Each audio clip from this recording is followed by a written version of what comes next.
Perkenalkan, saya Nia Ramadhani dengan NIM akhir 011.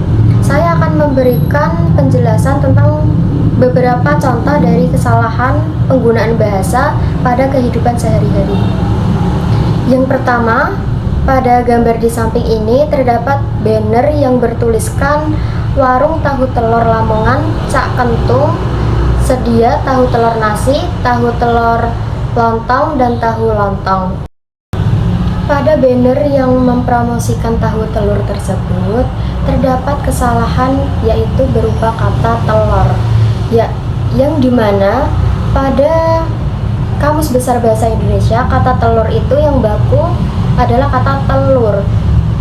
Kesalahan ini termasuk dalam kategori kesalahan fonologis, dimana yaitu perubahan fonem dari U menjadi O yang menyebabkan kata tersebut tidak sesuai dengan kaidah ejaan yang disempurnakan. Meskipun kesalahan tersebut lazim, ketika ditransformasikan ke media tertulis seperti banner, spanduk, menjadi tidak sesuai dengan kaidah bahasa Indonesia baku. Selain itu, kesalahan semacam itu bisa berdampak pada pembelajaran bahasa, terutama bagi anak yang masih awam tentang bahasa mana yang baku atau sedang membentuk pemahaman dasar, ejaan, atau tata bahasa yang baku. Jika bentuk tidak baku tersebut dipertontonkan secara terus-menerus, maka pengaruhnya dapat mempengaruhi persepsi masyarakat terhadap bentuk bahasa baku. Contoh selanjutnya, pada gambar di samping saya ini terdapat kesalahan pada kalimat telah dibuka praktek Dr. Didi. Mengapa kalimat tersebut ada yang janggal dan salah? Karena kata praktek dalam Pedoman Umum Ejaan Bahasa Indonesia atau bahkan Kamus Besar Bahasa Indonesia atau PUU EBI dan KBBI, ejaan yang benar adalah praktik. Jadi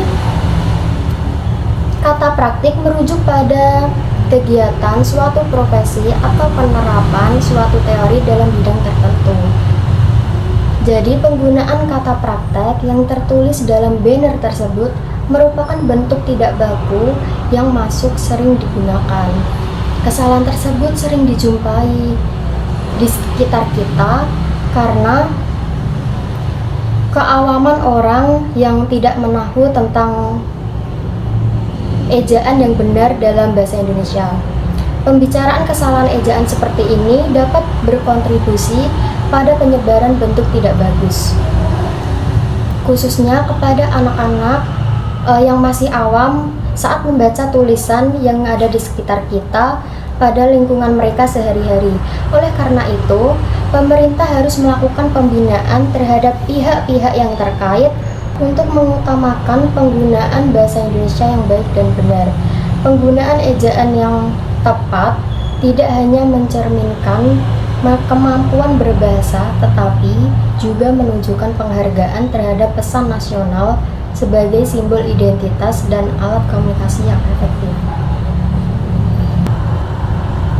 Ayo gunakan bahasa Indonesia yang baik dan benar, karena dari tutur kata yang tepat terdapat bangsa yang cerdas dan berbudaya.